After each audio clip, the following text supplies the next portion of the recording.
Hoy hablar del deporte como hecho social total. Voy a comenzar referenciando una película que se llama Rollerball.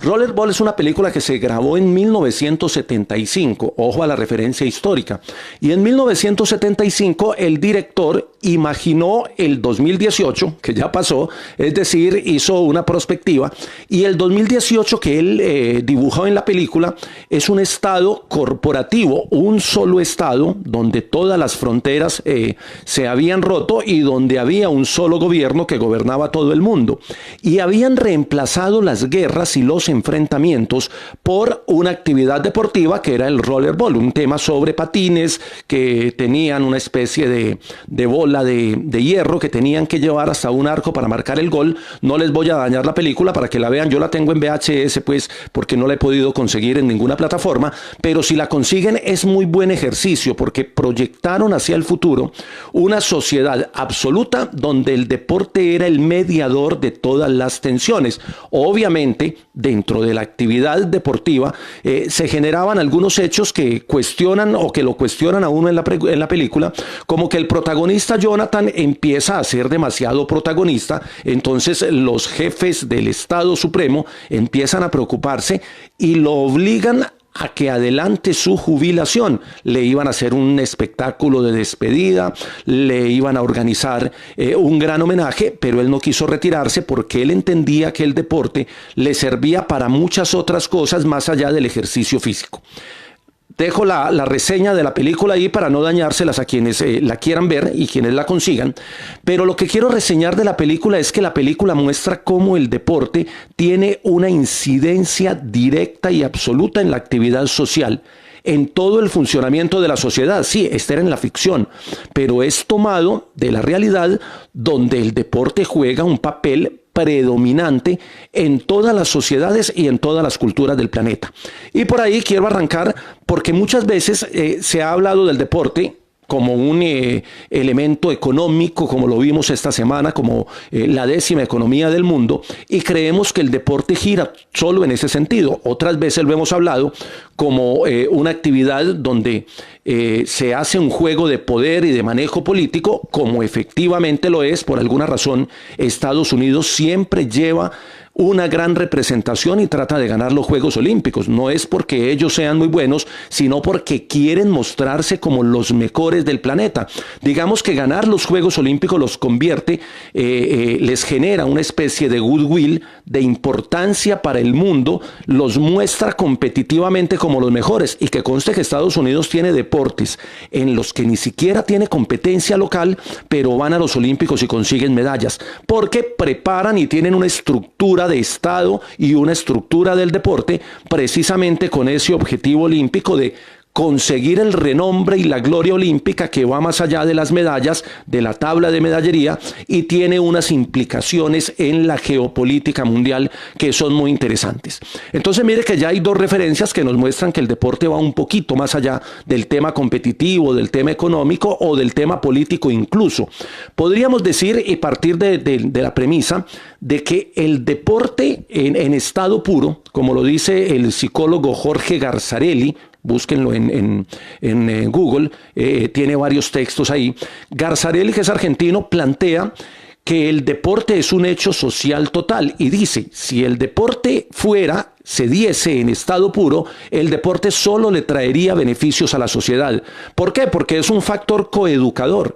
Ninguna otra actividad humana genera el fortalecimiento de valores que genera el deporte como actividad. Si tuviéramos que escoger una actividad más allá de la educación, más allá de la familia, más allá de múltiples actividades culturales o artísticas, el deporte es tal vez la única actividad que sola se encargaría de refrendar, de incorporar y de volver prácticos los valores con los que la sociedad necesita vivir. El trabajo en equipo, la cooperación, la solidaridad, el liderazgo, la competencia, el espíritu, el fervor, una cantidad de valores que, repito, si el deporte se diese en estado puro, sería la mejor actividad para fundar, afincar y desarrollar esos valores que la sociedad necesita para poder convivir. ¿Qué es lo que pasa? Que el deporte no se da en estado puro. El deporte se da permeado por todas las otras circunstancias con las que logra conectarse en el mundo social. El deporte se contamina y se permea, porque no siempre podemos hablarlo de manera negativa, de las otras actividades humanas. Entonces, por eso a veces decimos que el deporte tiene su lado positivo y su lado negativo, y hay quienes se dedican a mirar su lado negativo y hay quienes se dedican a mirar su lado positivo, pero se trata de mirar de alguna manera equilibradamente el aporte que hace el deporte a la sociedad, y por eso esa denominación, que no es mía sino de Garzarelli, que dice que el deporte es un hecho social total. Podríamos decir que el deporte, aparte de generar y de afincar esos valores, también genera algunas emociones, algunos sentimientos y algunos elementos que habría que entrar a analizar con los psicólogos, los antropólogos y todos los investigadores del área social, pero que a veces nos olvidamos de ellos cuando hacemos las investigaciones y nos vamos a otros fenómenos. Por ejemplo, el deporte nos enseña a ganar y a perder. Porque en el deporte, y esto lo dicen todos los deportistas de la élite, los que ganan, dicen, en el deporte son más las veces que se pierde que las veces que se gana. Luego, el deporte es una escuela de derrota. Y de las derrotas se aprende para repasar, reevaluar, mirar cómo fue la actuación, no solo lo estratégico y táctico, sino las circunstancias que rodearon una determinada derrota. Pero como la sociedad nuestra es una sociedad culpógena, nos amparamos en el deporte para la gloria, pero lo atacamos y lo acusamos cuando llega la derrota. Es decir, nos identificamos fácilmente con el deportista cuando va a la competencia, pero la sociedad está construida, esta sociedad capitalista, está construida a partir de la competitividad y a partir del éxito. No nos cabe la derrota en la cabeza y nos hemos vuelto una sociedad culpógena. Le echamos la culpa. Cuando algo pasa, alguien es culpable y nadie asume culpabilidades ni responsabilidades, sino que le echamos la culpa a alguien. Siempre es culpa del árbitro, del rival, de la mala suerte, del periodismo, de otros factores que pueden ser externos a la práctica misma, y tratamos de exculparnos y de buscar responsables. Eso lo hace la sociedad. A veces ni siquiera los deportistas. Me acuerdo que en los Juegos Olímpicos de Río, cuando Fernando Gaviria, que estaba peleando ¿fue en Río o fue en Londres? Estaba peleando la medalla, estaba peleando el podio en la competencia del Keirin. En una de las pruebas hay una intervención de los jueces muy polémica y finalmente Gaviria queda cuarto, no consigue la medalla ni la gloria olímpica, e inmediatamente cuando vamos los periodistas a preguntarle qué había pasado, lo que dice Gaviria es: todo es culpa mía, me faltó preparación, yo asumo la culpabilidad. No, pero es que mire que hubo una decisión de los jueces que lo puede haber perjudicado, y él dijo: no busquen culpables, el que no ganó la medalla fui yo. Y me acuerdo que eso generó una reacción en la opinión pública. Hombre, ¿cómo se va a echar la culpa? Que mire que fue el árbitro. Y de alguna manera Gaviria nos estaba enseñando a que en el deporte, cuando se pierde, hay que asumir la responsabilidad y hay que corregir para el futuro. Digamos que el fracaso en el deporte es un fracaso temporal, pero la sociedad cree que el fracaso es un término absoluto. Por eso nos cuesta tanto en el mundo del periodismo hablar de los fracasos deportivos. Cuando usted no cumple el objetivo, sencillamente fracasa.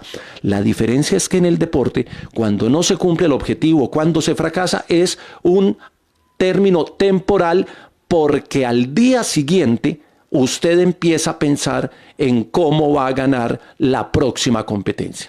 Eso lo aprendemos del deporte, y ese es de los temas del deporte que más nos ha costado como sociedad, particularmente en Colombia y en muchas sociedades del mundo.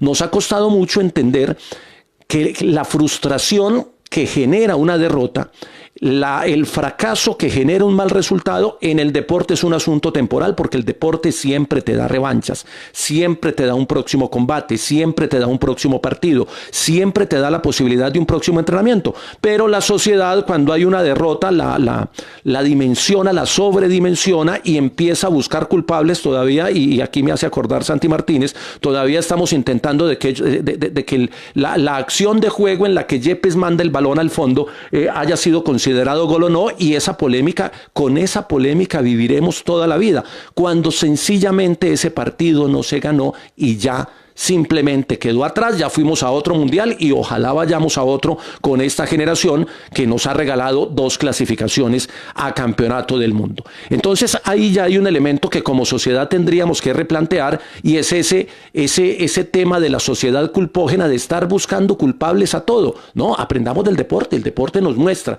que las derrotas son parte del ejercicio deportivo, son parte de la vida. Estamos perdiendo, perdimos, aceptemos la derrota y sigamos adelante. Entonces digamos que, claro, el deporte se vuelve trascendental para la sociedad porque los deportistas logran hacer lo que los demás seres humanos no somos capaces de hacer. Nadie es capaz, ninguno de nosotros es capaz de montarse en una bicicleta 3 semanas seguidas rodando 150, 180 kilómetros diarios con un promedio de velocidad de 42, 43 kilómetros por hora, soportando frío, nieve, aguaceros, y llegar al final victorioso. Eso lo hizo Egan Bernal en el Tour de Francia, pero lo ha hecho uno en 100 años de historia del Tour, un colombiano, y no sabemos si lo vuelva a hacer. Cuando Egan ganó y vivimos esa victoria que fue muy emocionante, alguien me preguntó en algún programa de radio, bueno, ¿qué puede ser lo negativo de haber ganado el Tour? Y yo respondí que difícilmente lo vamos a volver a ganar, porque ganar un Tour es un cúmulo de cosas, de variables, dentro de las que Egan las tiene a favor en este momento, pero en 1 año o en 2 años no sabemos si las tenga, y no sabemos si Egan vuelva a ganar un Tour. Y el día que no lo gane, el día que sea segundo, tercero, cuarto, todo el país se le va a voltear, como se le han volteado al profe Maturana, como se le han volteado a Nairo Quintana cuando no ganó el Tour y fue segundo, y en vez de celebrar un segundo lugar, empezamos a maldecir no haberle ganado a Christopher Froome, que es un fenómeno.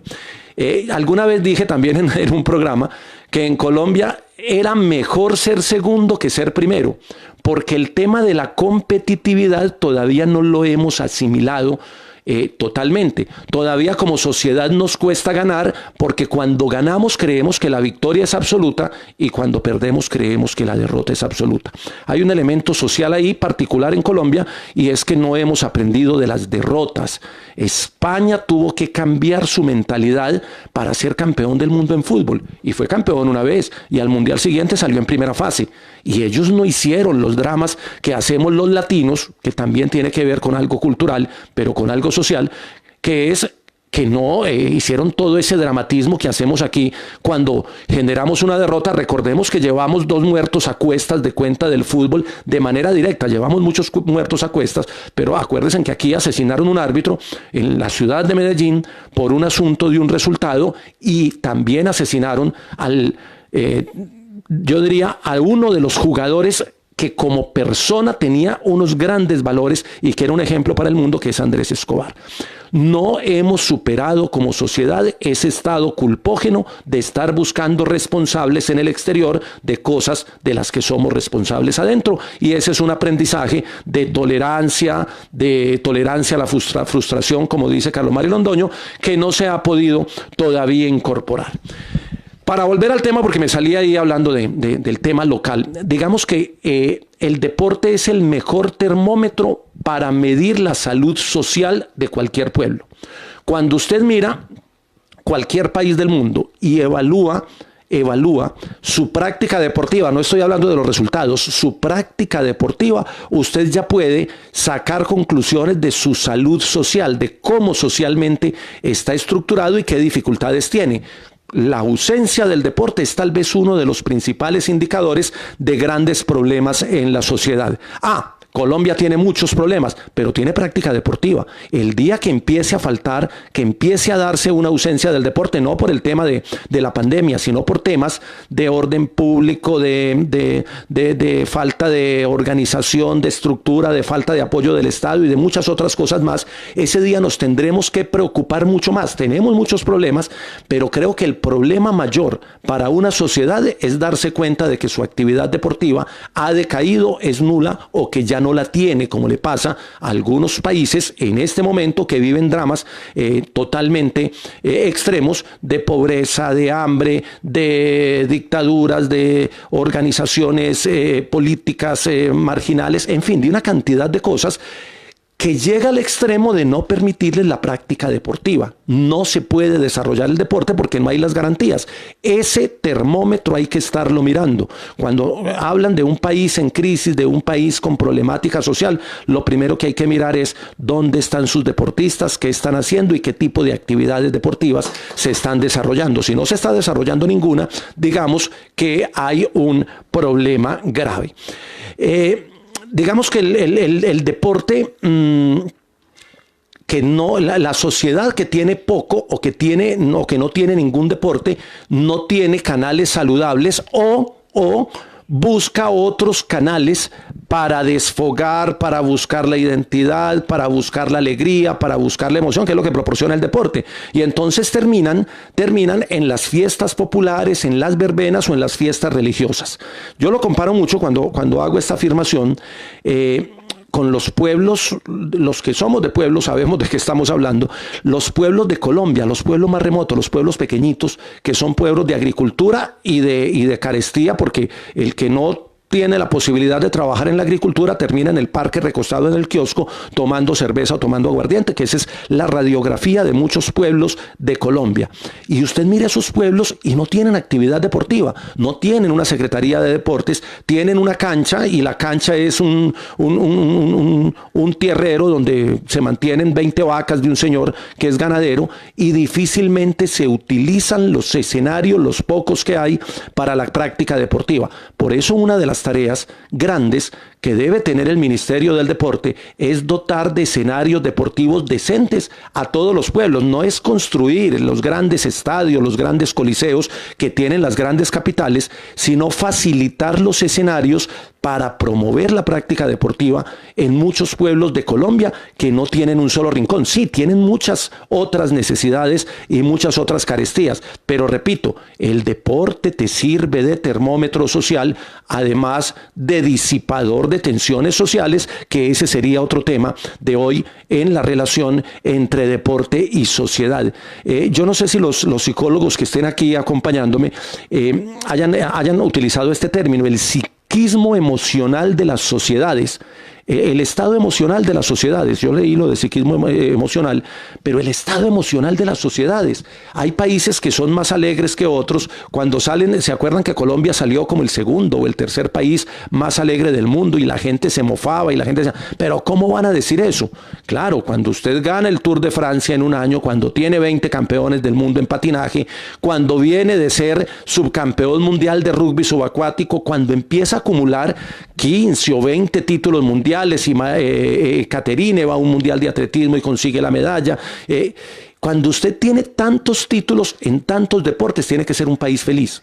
O tiene que ser un país donde la felicidad se irradie, porque el deporte se vuelve un elemento identitario y las grandes gestas deportivas se convierten en un indicador de felicidad, y eso habría que entenderlo desde esa perspectiva. Obviamente esas clasificaciones, esos rankings son como los mismos rankings de la FIFA o de cualquier otra organización deportiva que generan mucha polémica, pero sí es un indicador de felicidad tener actividad deportiva. De hecho, ahora que estamos en la cuarentena de la pandemia, que ya va para 70 días mañana, la gran preocupación era cómo dejar salir la gente a la calle para que tuviera actividad física. Y nos están dando una horita y yo veo que gran cantidad, muchas personas salen. A mí no me da la hora, porque aquí en Medellín es de 2 a 3 de la tarde y en semana estoy trabajando. Pero yo cuando he salido los fines de semana a las 2 de la tarde veo que la gente está saliendo y es una manera de catalizar tensiones, de desfogar un poquito lo que genera, la presión que genera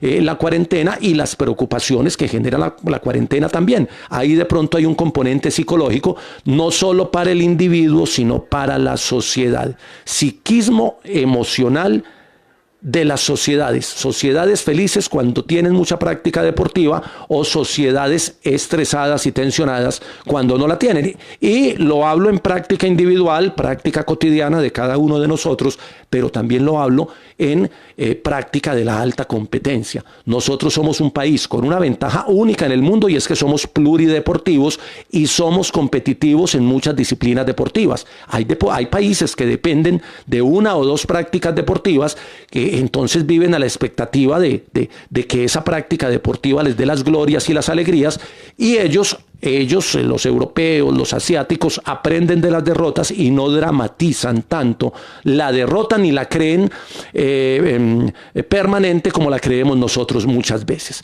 El deporte cala en un psiquismo emocional de las sociedades que genera sentimientos y emociones y ese es un tema más para psicólogos, que tiene que ver mucho con el tema de la sociedad. Hay otro tema que nos vale la pena reseñar aquí, que es el tema del deporte y su relación con la edad. Diríamos que en las sociedades, en las culturas, en el mundo, la edad se vuelve determinante para todas las actividades humanas. Para usted poder votar tiene que tener cierta edad. Para entrar a la universidad en pregrado usted tiene unos rangos de edad que no son requisito, pero cuando usted entra ya muy adulto a la universidad, cuando usted es el de 30 o el de 35 haciendo un pregrado con chicos de 18 y 20, usted se siente distinto y el mundo académico lo mira diferente también. Digamos que para la educación también hay unos rangos de edad, como el niño que tiene más edad que sus demás compañeros y es el más grande de la escuela, también lo miran diferente. Entonces, para la educación hay unos rangos de edad, para la política hay unos rangos de edad, para el trabajo hay unos rangos de edad, incluso hay una edad de jubilación, para cualquier actividad, incluso para la música. Hay unos rangos de edad que recomiendan. A la edad que yo tengo, empezar a tocar un instrumento musical puede ser una actividad muy sana mentalmente, pero no logro desarrollar la maestría que un niño de 6, 7 años que tenga unos cursos de iniciación musical. La edad es determinante para todas las actividades humanas y para el deporte también. Eso que llaman los educadores físicos el rango etario, la edad, el rango de edad en el que una persona es competitiva en una disciplina deportiva, es un tema interesante que nos hace reflexionar como sociedades. Hay deportes de temprana iniciación. Si el niño de 9 años quiere entrar a gimnasia, ya no va a ser competitivo, porque tenía que entrar a los 4, a los 5 y máximo a los 6, porque es un deporte de temprana iniciación.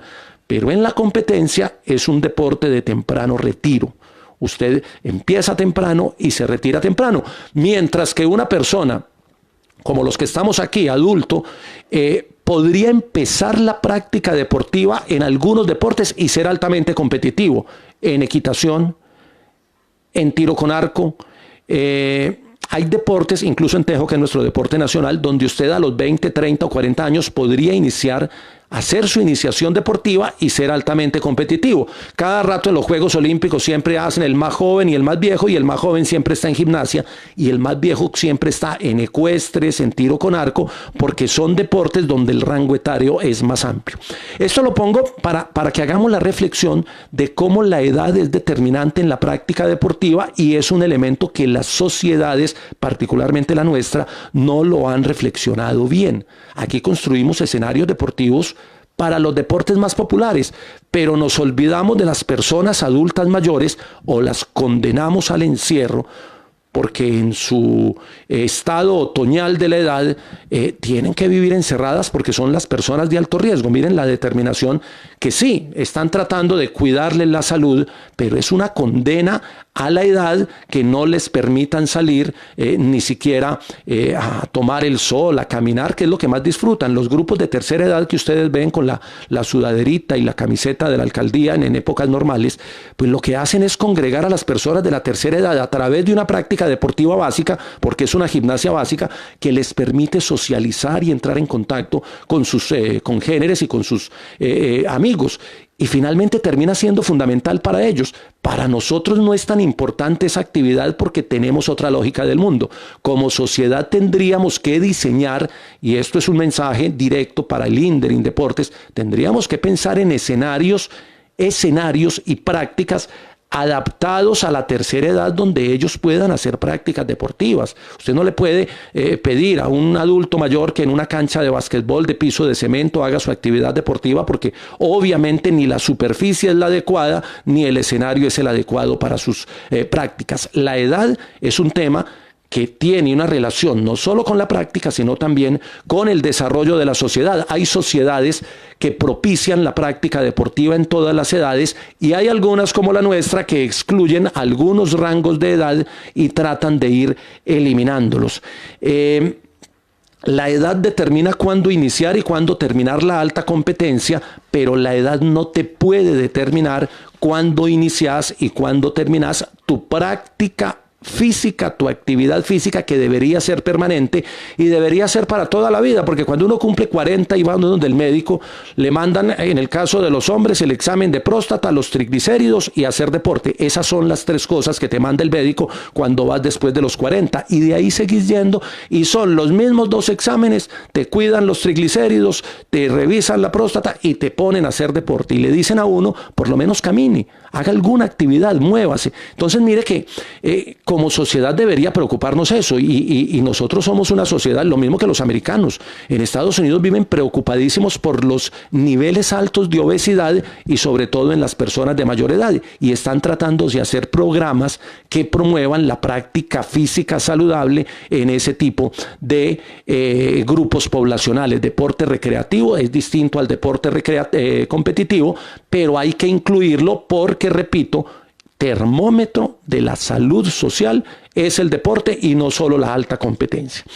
Pasemos a propósito del tema de la salud. El deporte no puede ser para una sola edad, ya lo había dicho, debe ser para todas las edades, la práctica de la actividad física.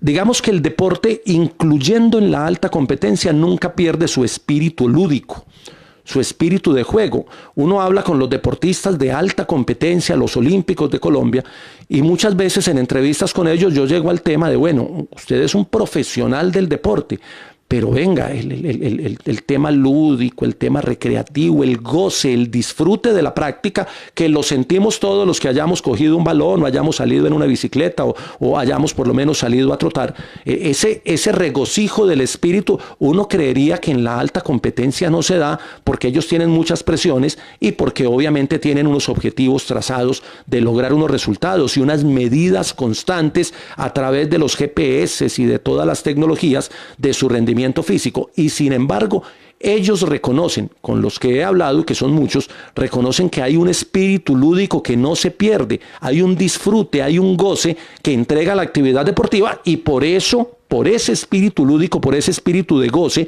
que genera un cierto placer, yo no sé cómo lo llamen los psicólogos, genera un cierto placer, una emoción, unos sentimientos de satisfacción, incluso lo que llaman algunos el cansancio físico saludable. Ese tema lo trabajé mucho cuando estaba en la Universidad San Buenaventura, el tema del cansancio físico saludable. De las cosas que más regocijan del deporte es llegar cansado de hacer deporte, porque usted siente que el cuerpo está moviéndose, está trabajando y generó un esfuerzo y hay un fenómeno químico en el cuerpo de generación de testosterona, de adrenalina y de todas esas cosas que hay que entrar a mirar más en detalle como sociedad, porque ese placer se convierte en felicidad, se convierte en sentimiento y de alguna manera todo lo que genera placer, dicen por ahí, representa algunos puntos favorables en el tema salud. Y estoy hablando de salud pública, salud de la sociedad. Entonces, no solo es un indicador del momento social que viva el grupo o la ciudad o el país, aparte de indicar, de ser indicador, aparte de eso es un generador de salud. con todas las discusiones que podamos hacer sobre el tema si el deporte es o no es salud, si en la alta competencia se arriesga demasiado la condición física y demás. Pero más allá de esa discusión, hablando del deporte como práctica en una sociedad, es un generador de salud. ¿Por qué? Porque genera lúdica, la lúdica genera placer, el placer genera emociones, las emociones permiten generar estados de salud. Cuando uno no hace deporte 2 semanas seguidas o 70 días seguidos, la salud mental empieza a fallar. Y eso es lo que están viviendo muchas personas ahora.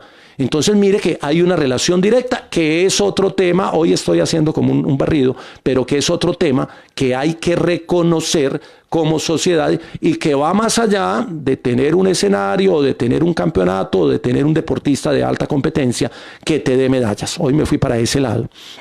Bien, digamos que el deporte muestra, aquí tengo un tema de un texto que estoy trabajando, a ver si lo saco en estos días, muestra la vocación por la armonía, por los progresos físicos, por las habilidades psicológicas y por los principios éticos.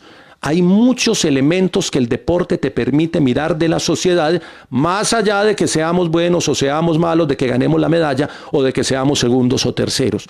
Y en el tema que toqué, que nos quedó en punta en la charla pasada, el tema de cómo el conflicto se convierte en violencia. Cuando estos indicadores no están, cuando son bajitos, el tema de la violencia, que algunos dicen que es una manifestación primitiva que guardamos de nuestros ancestros primitivos, cuando en el interior del ser no hay armonía, no hay progreso físico, no hay principios éticos, pues generamos unos mecanismos de reacción que terminan generando violencia.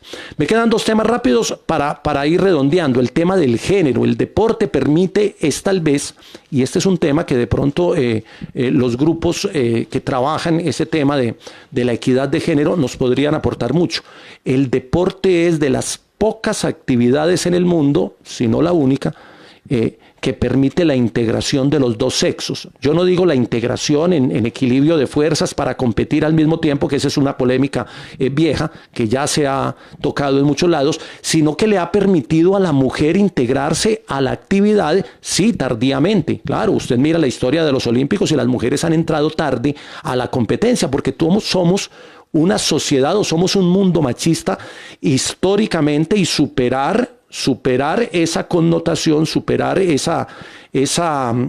parámetro que tenemos como sociedad ha sido muy difícil, pero lo que quiero decir es que el deporte ha ayudado en muchas sociedades a que a la mujer se le dé el lugar que merece y a que entre a ser parte del sistema del deporte. Claro, ha sido una lucha, ha costado mucho. Lo de las atletas de los países musulmanes en los últimos 2 Juegos Olímpicos, acuérdense en Londres, la chica árabe con la burka tapándose los ojos, la truza hasta la muñeca porque no podía exhibir su cuerpo y demás. Eso generó una polémica grande, pero lo que había que celebrar en ese momento era que por fin la mujer árabe, la mujer musulmana, estaba teniendo participación en el deporte. Y en Río fueron muchas más, y en Tokio van a tener que ser muchas más, porque ese sesgo que tiene la sociedad, esas sociedades de Medio Oriente, por asuntos religiosos y culturales, se está rompiendo gracias al deporte. Ninguna otra actividad, ni la economía, ni la política, ni el arte siquiera, aunque en el arte también hay algunos esfuerzos grandes, han podido permitirle a la mujer que empiece a emerger y a equilibrar su protagonismo en la actividad, en una actividad particular. En el deporte se ha logrado con grandes esfuerzos. Hay una política del Comité Olímpico Internacional que para Tokio 2020, ahora 2021, iba a equilibrar el número de participantes, o va a equilibrar el número de participantes por deporte. Ejemplo, en bicicross, en Londres, en Beijing, en Londres y en Río, que son los 3 juegos que han tenido bicicross, iban 16 damas y 24 varones. ¿Por qué? Porque el deporte es machista y privilegiaba la presencia masculina. Para los Juegos de Tokio van en igualdad de número. El número de hombres va a ser igual al número de damas. Eso puede sonar a un pequeño logro, a un pequeño detalle, pero tiene una gran trascendencia en el sentido que quiero destacar, que el deporte ha servido para escenificar, mostrar y de alguna manera permitir que esa lucha de género encuentre un escenario para desarrollarse. Ojo, no se ha logrado totalmente. todavía, y aquí veo que está Héctor Monroy, que es de la Liga de Tenis, todavía, Héctor, la final femenina de los grandes abiertos se hace los sábados y la final masculina se hace los domingos, que es el día de mayor rating. Privilegiamos el deporte masculino por encima del deporte femenino. Es estructura de la sociedad que hay que romper y el deporte ayuda para eso. En la NBA hay 32 canales en el mundo que transmiten en directo los partidos, mientras que hay solo 3 canales que transmiten la temporada de WNBA, que es la rama femenina. Entonces todavía se nota esa lucha de género ahí, pero ya hay presencia, ya hay participación, ya se ha superado ese tema de deportes exclusivamente femeninos o de deportes exclusivamente masculinos. Miren que en los femeninos por tradición, que eran la gimnasia rítmica, la natación artística, antes nado sincronizado, hoy en día hay participación masculina, no a nivel olímpico, pero ya la hay, y en algunos deportes que fueron categorizados como exclusivamente masculinos, particularmente deportes como el boxeo, por ejemplo, ya hoy en día hay competencias femeninas y con una presencia importante de género que nos lleva a la reflexión. Todavía hay otros temas de género ahí en discusión. Es una discusión larga que nos va a costar muchos años y que de pronto no nos va a tocar, pero también es un tema, el deporte, que permite esa amplitud. Y nos queda el tema de los países, para ir como redondeando esa mirada a la relación deporte-sociedad. ¿Por qué hay unos deportes que en ciertos países son altamente competitivos, mientras que otros países no son altamente competitivos en ellos? La primera explicación que hacen quienes a veces se acercan rápidamente al mundo del deporte, dicen, no, es por el clima. Es que, ¿cómo vas a pretender que Colombia tenga deportistas para Juegos Olímpicos de invierno si aquí no tenemos invierno?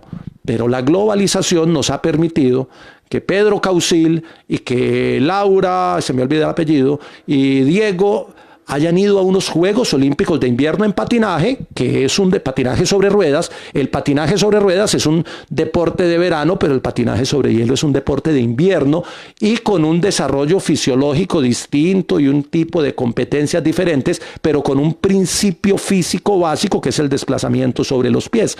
Entonces, no es solo por temas geográficos, aunque los temas geográficos son determinantes. Hay unos temas de orden cultural, de tradición. Japón, con el karate, que tiene su origen en su país. Los países casi siempre tienen desarrollo de los deportes que han inventado. Nosotros en Colombia solo hemos inventado el tejo. Entonces, si el tejo fuera altamente competitivo, ahorita ya está en el área bolivariana. Y Colombia es potencia y tendría que preocuparse más por desarrollar esa disciplina deportiva que es autóctona. Esa podría ser otra explicación. Hay otros temas que son los factores geográficos, donde es determinante.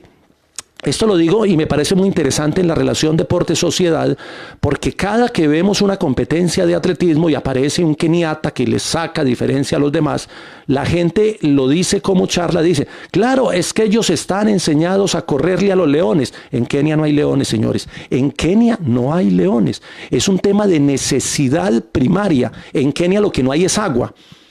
No hay leones y tampoco hay agua. Y no hay leones porque no hay agua. Y entonces las personas en Kenia tienen que hacer desplazamientos de 5, de 10 y hasta de 20 kilómetros para ir a recoger el agua y volver a sus poblaciones. Eso los ha convertido históricamente en deportistas de alta competencia en deportes aeróbicos de largo aliento. No es el tema de los leones que a veces incomoda y que a veces he escuchado en algunas transmisiones de atletismo. Yo digo, pero ¿cómo van a hacer esa afirmación si el tema tiene un fondo más desde lo social que desde lo anecdótico con el tema de los leones? Hay unos factores económicos que también son determinantes. Hay deportes que son muy costosos y que para sociedades como la nuestra son muy difíciles de acceder por los costos de la implementación y demás, etcétera, etcétera. Y nosotros tenemos unos factores geográficos, raciales, donde hay regiones del país, que es lo que ahora le leía en algún texto del ministerio, van a tratar de fortalecer cada región del país, potencializarla en ciertas disciplinas deportivas donde son más fáciles de desarrollar por las características genéticas. Entonces mire que hay una cantidad de elementos que le dan identidad a los países. Hay una pregunta, y esta es de Chemo Quirós, que nos la planteó en Ciclismo en Grande, creo que fue ayer o en el programa de la semana pasada, y que me quedó sonando y me puse a leer un poquito sobre eso. Chemo decía que a los americanos, a los estadounidenses, no les gustan los deportes que sean con los pies, que a ellos les gustan son los deportes que se juegan con las manos, el baloncesto, el hockey, el fútbol americano, el béisbol, y me puse a pensar y tiene cierta lógica.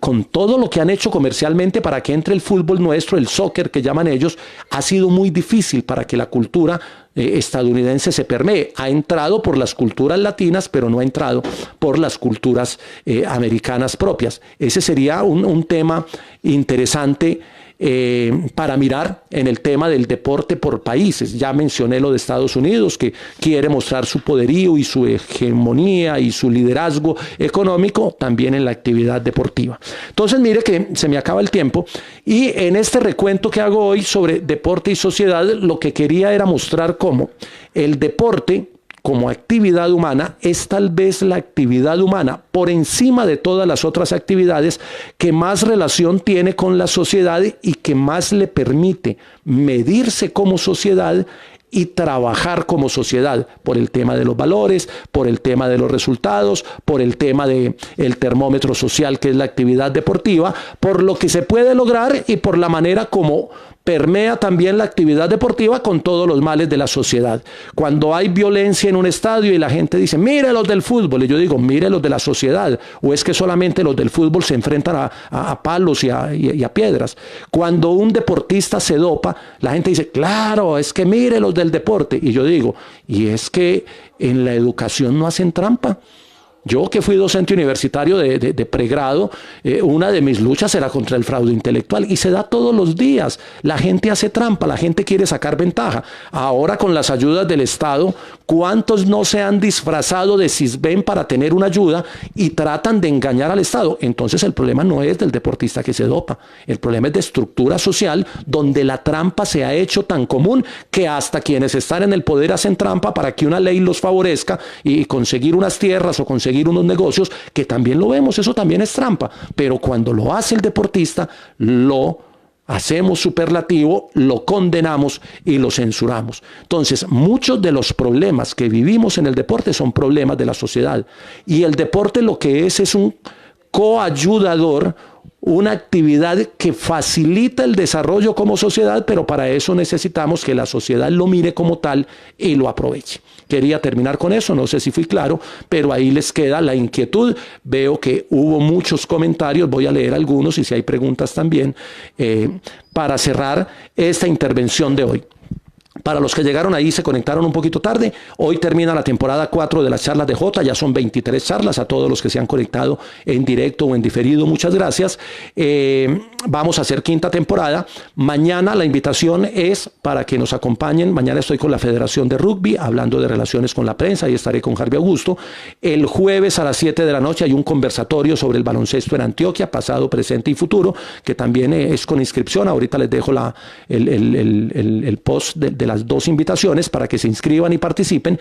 El viernes y el sábado estaré con unos estudiantes de gerencia del deporte de la Autónoma, así que volvemos el domingo con la quinta temporada. Los temas no los tengo claros, ustedes pueden proponer, yo también voy a proponer. Hoy hago el post en horas de la noche, ahí lo discutimos, lo conversamos, y de ahí sale una temporada. La idea es que las temporadas tengan una temática particular y nos permitan desarrollar a fondo un tema. Gracias, María Consuelo, por el comentario. Panthers Bike nos dice saludos a todos. Panthers es de Bello, tengo entendido. Hasta las carreras de ciclismo con simulador hacen trampa. Sí, Miguel, en las carreras de ciclismo con simulador, los ciclistas, entre comillas, sobre todo los recreativos, se ponen menos peso para que les dé más bateaje. Están haciendo una trampa, porque la bicicleta, todavía no se ha inventado la plataforma de ciclismo virtual que realmente ponga el peso real del ciclista. Entonces muchos hacen trampa ahí. Somos una sociedad de la trampa, y por eso nos cuesta tanto aceptar que también en el mundo del deporte lo hay. Estados Unidos es potencia mundial de atletismo y es con los pies. Sí, pero no tiene el atletismo desarrollado como una gran actividad. No hay paradas de la Liga Diamante en Estados Unidos, por ejemplo. Sí las hay del automovilismo, sí las hay de otras prácticas deportivas. La Liga Diamante es europea y asiática, pero no se hace en Estados Unidos porque ellos no lo han desarrollado como gran espectáculo, porque su espectáculo está en los deportes con las manos. Pero es buen apunte el del atletismo en Estados Unidos. Por eso repito, lo de Estados Unidos es muy particular porque ellos asumen el deporte como bandera. Entonces le invierten al deporte olímpico y preparan sus atletas. Hay un ejemplo, los ciclistas de pista de Estados Unidos van a los olímpicos y son campeones. Y usted no ve programación, usted no ve Copa Nacional de Ciclismo en Pista en los Estados Unidos. Ellos preparan, buscan a sus deportistas, los encuentran y los mandan a Europa a que se preparen para que les den la gloria olímpica. Ahí hay otro tema interesante con el tema americano. Practicar deporte libera dopamina. Gracias, Diana, por este detalle. Serotonina y noradrenalina, moléculas implicadas en la regulación de las emociones. Yo creo que por eso andamos todos desaforados un poquito, porque nos está haciendo falta la carretera, la calle, el respirar, el hacer la práctica deportiva. Pedro Castillo, un abrazo para Pedro, dice: la UFC permite que un trans pelee en la liga femenina. Obvio, nunca perdió y pudo pelear hasta que le fracturó el cráneo a una contrincante. Ahí hay un tema. El tema del género, Pedro, apenas empezó la discusión en el mundo y el Comité Olímpico ha empezado a trabajar en eso. Pero falta mucho tema, porque el tema de género no es tan sencillo como decir la dualidad hombre-mujer y que las mujeres tengan práctica. Hay muchas cosas para trabajar. Alejo Marín, un abrazo. A ver quién más está por aquí. Muchas gracias, Luis, por el comentario. Fanters nos dice que gracias por las charlas. Educación ética, dice Sebastián Muñoz, a un comentario de Santi, que no lo encuentro, es que se me perdió. Margarita Rosa dice que gracias, que es excelente la charla. Bueno, digamos que hasta ahora han funcionado. No sé con qué línea seguir, ustedes me tienen que ayudar. Hoy por la noche pongo el post, a ver por dónde cogemos para que nos dé 4 o 5 temas. Recuerden, arrancamos la 5ª temporada el domingo, no en semana, porque en semana ya hay una agenda con otras actividades. ¿Existen organismos antitrampa en el mundo? Pregunta de Santi. Digamos que la UADA, que trata de controlar el tema del dopaje, podría considerarse antitrampa, aunque ahí hay un viaje de temas de discusión frente a las sanciones por el doping, que ya nos daría para otro tema, hablar de doping en el deporte y de la trampa, porque a veces la mirada depende de la Federación Internacional del Deporte. Voy a decirlo abiertamente, no sanciona igual la UCI a como sanciona la Federación Internacional de Tenis. Y muchas veces puede ser la misma sustancia y muchas veces puede ser la misma cantidad. No hay un estándar de sanciones, porque las sanciones no las pone la UADA, sino que las ponen las federaciones internacionales. Ahí hay un tema de estructura que habría que mirar, pero no me quiero meter en esos menesteres hoy sin tenerlo bien preparado. Bueno, creo que ya vamos cerrando, se nos va acabando el tiempo. A Osvaldo Buritica, gracias por la charla. Miguel me va a escribir porque tiene muchos temas. Bueno.